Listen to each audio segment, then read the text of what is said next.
Fəsəllini heç belə gözləmirdim. Üzəri qıpqırmızı, xırçıltılı təsəlli edirik. Xəmiri fərqli bir xəmir deyil. Duz, su və undan ibarətdir.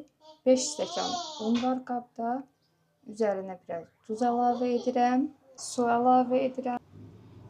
Xəmiri yoğururam.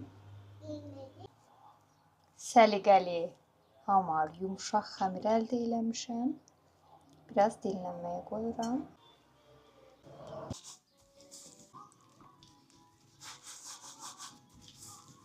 İncə xəmir açdım. Yağ əlavə edirəm ilk öncə. Sarı əlavə edirəm. Şəkər tozu əlavə edirəm.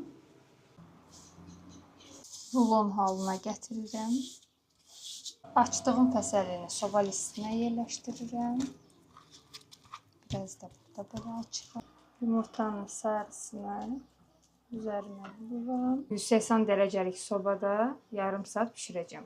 İkinci duzlu xəmirim də hazırdır. Açdım. Yağı əlavə edirəm. Üzərinə sarı əlavə edirəm. Duzu əlavə edirəm. Duzlu fəsəllini də soba listinə əlavə etdim. Üzərinə yumurta çəkirəm. 180 dərəcəlik sobada yarım saat bişirəcəm.